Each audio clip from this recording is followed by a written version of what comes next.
A possible serial killer preying on women across Missouri. National media attention and a spot on the hit television show Unsolved Mysteries. 600 tips and leads. Mysterious visions from psychics. A $16,000 reward. Unfortunately, nothing would help bring home Angela Hammond. Nothing would provide answers as to what happened to the young woman known affectionately as Angie among her friends and family members.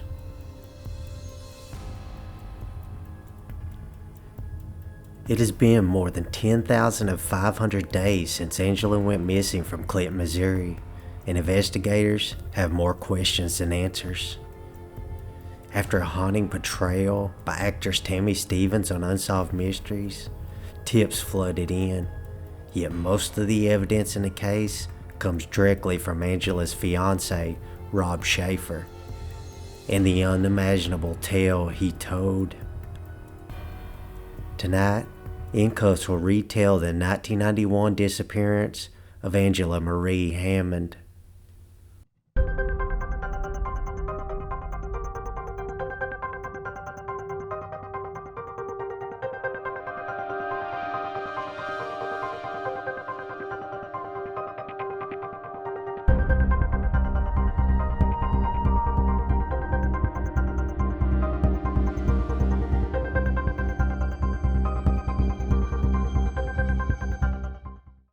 April 4, 1991.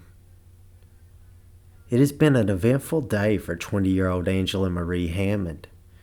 She's excited to reunite with an old friend visiting Clinton.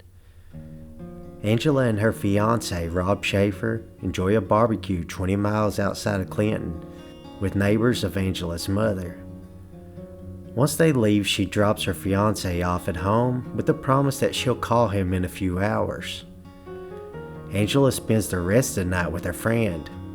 The two waste an hour or so cruising the streets of downtown Clinton.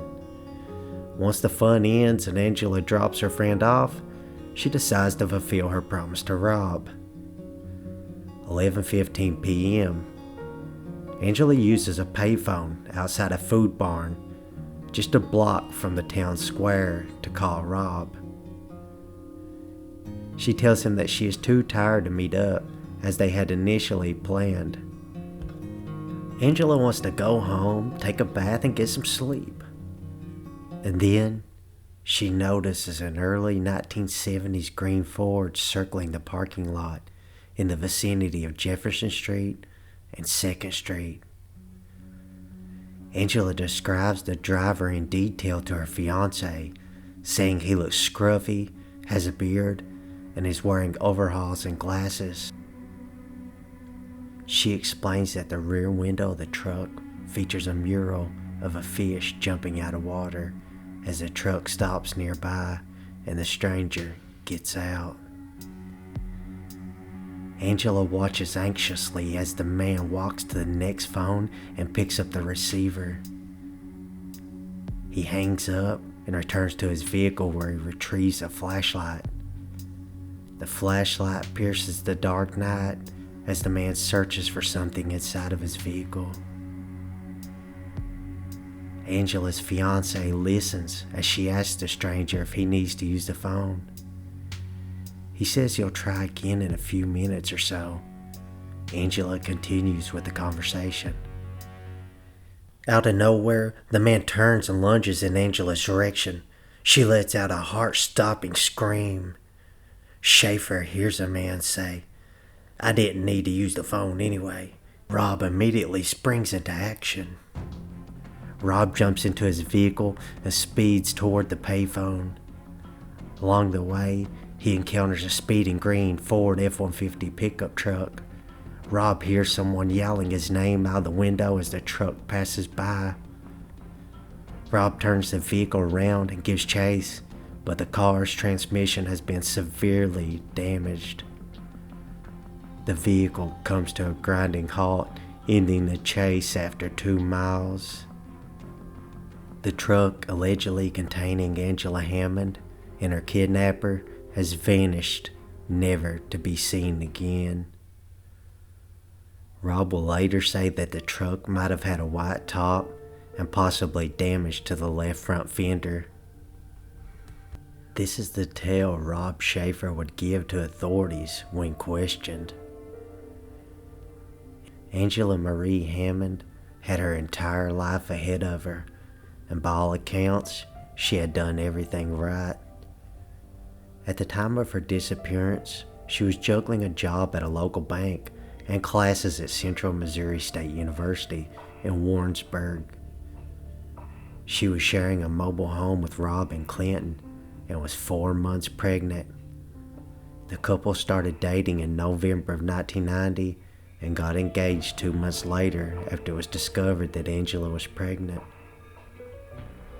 Rob sat stunned in his broke-down vehicle where it had come to a stop near Calvert Drive. Little did he know, he would soon become the primary suspect in the disappearance of his fiancée. Rob's story was met with skepticism from many, including local law enforcement and the FBI. For some, the story seemed too far-fetched and convenient. Was it feasible to believe that Angela was able to give Rob so many details over the phone? Did Rob really pass by a truck containing his fiancée and her abductor?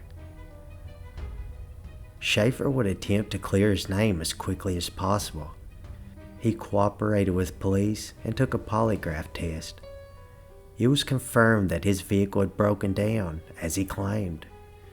Investigators tracked down 2 witnesses who admitted to seeing the suspicious truck near the parking lot around the time of Angie's disappearance.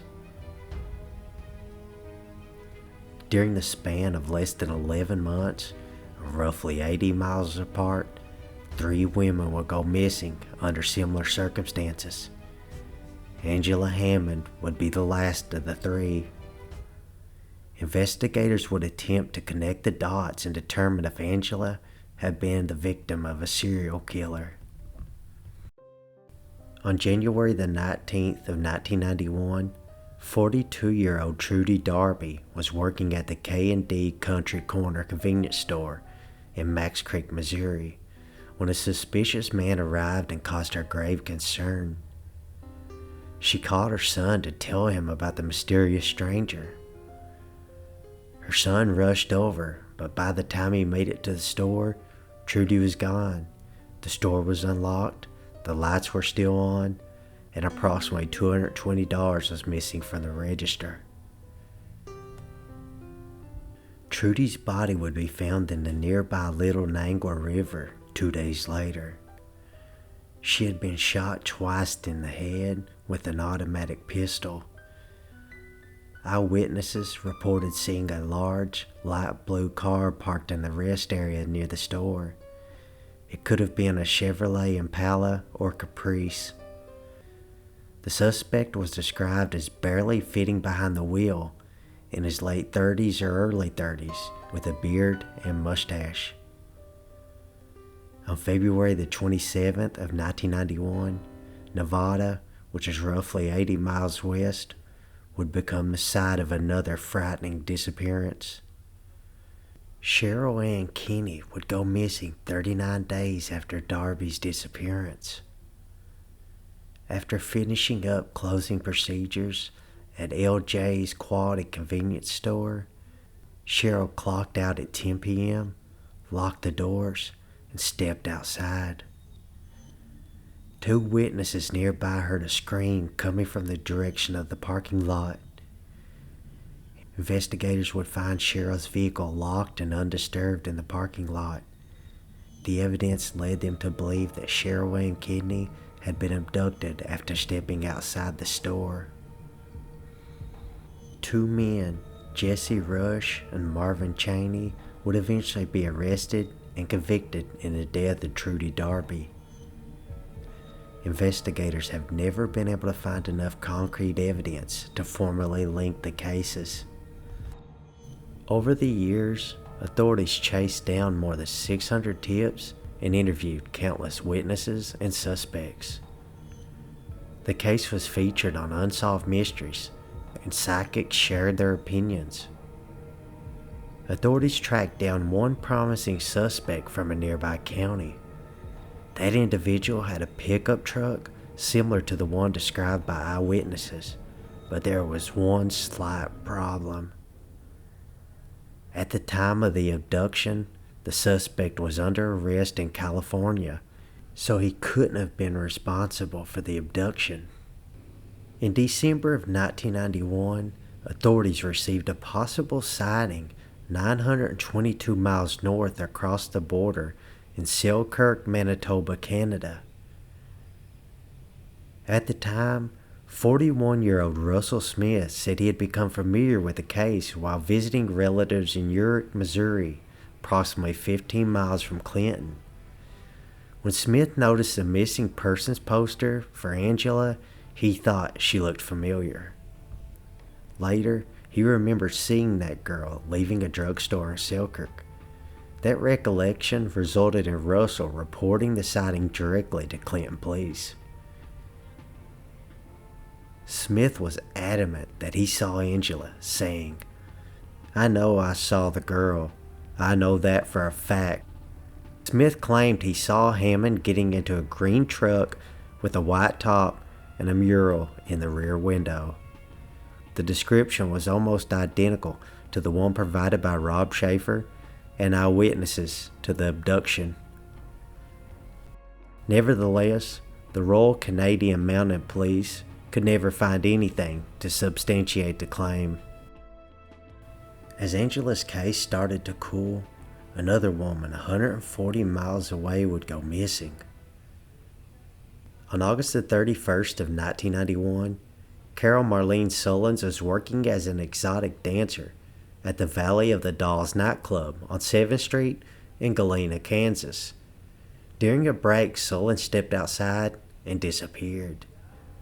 She was last seen speaking with an unidentified man near a dark-colored pickup truck with a camper shell. Her purse and other belongings were left behind. Authorities suspected that Sullens had died due to an overdose. Despite extensive searches in Kansas and Oklahoma, her body was never discovered.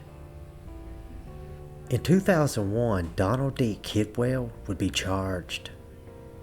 He cooperated with authorities and reached a plea deal with prosecutors in 2002. Donald Kidwell pled guilty to battery and obstruction of official duty before being sentenced to 18 months in prison. He admitted to the court that he was responsible for Karol's death, but claimed he did not sexually assault her and did not mean to kill her. It was discovered that Karol had left the strip club with Donald and Don Davis. While driving away from the club, Sullens suffered a drug overdose. Davis drove the couple to a remote area northwest of Galena where Kidwell allegedly disposed of the body. As a part of the plea agreement, Kidwell agreed to tell authorities what happened and the location of Sullens' body to the best of his recollection. Ultimately, Kidwell never lived up to his end of the bargain.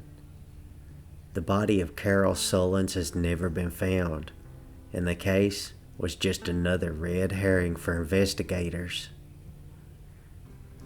Unfortunately, the case of Angela Marie Hammond remains unsolved.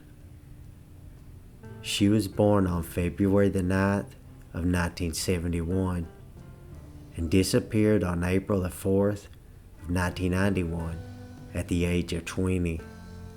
It has been more than 10,500 days since Angela was last seen. Angela Hammond would have turned 49 years old in February of this year.